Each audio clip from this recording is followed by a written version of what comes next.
Howdy do. How are you? We're here in the Star City of the South Rays to unravel some mysteries of Roanoke's history. Hi, I'm Daniel. And I'm Abby. And we're the Star City Sleuths.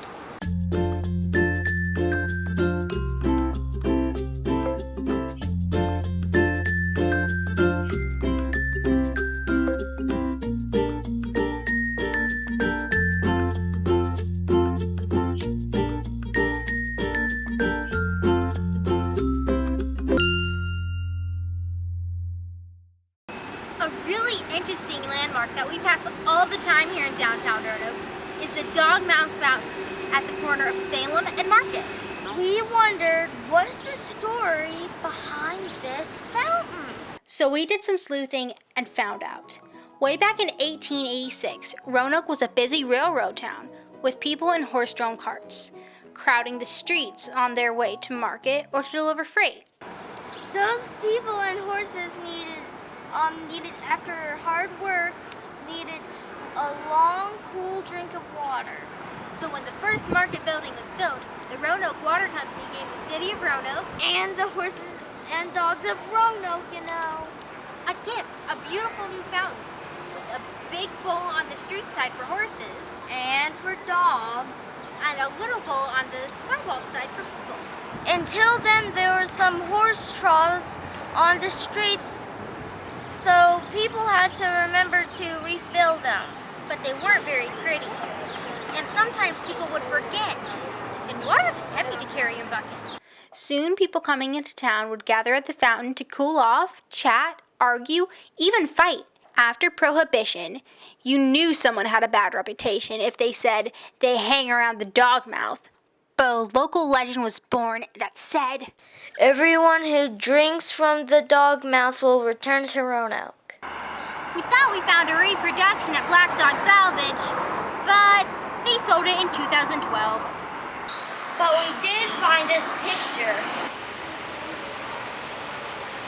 So this funny little fountain with a dog spitting water for you to drink is the oldest one in Roanoke. But did you know that there are more fountains for horses, dogs, and people around? Let's go see them. Here we are at Highland Park on 5th Street, and behind us is the second fountain. The National Humane Alliance fountain. The fountain, which was built in 1910, was part of the campaign by Herman Lee Ensign for the National Humane Alliance.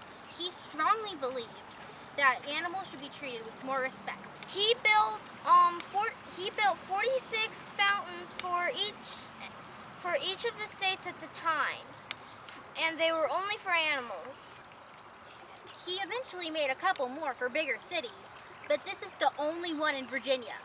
Unlike the Dogmouth fountain, this one's not for people.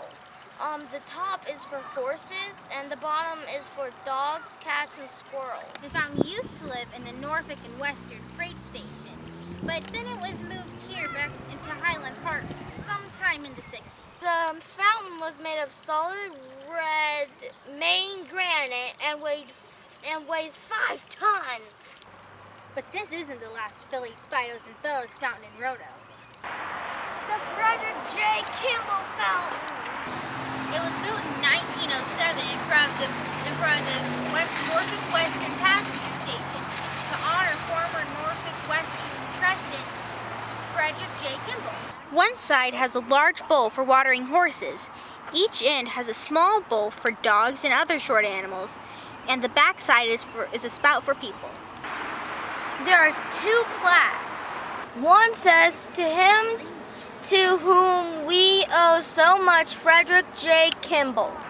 He was responsible for bringing the railroad to Big Lick instead of the other places who wanted it. The other quote is a poem by Samuel Taylor Coleridge. It says, "He prayeth well who loveth well, both man and bird and beast.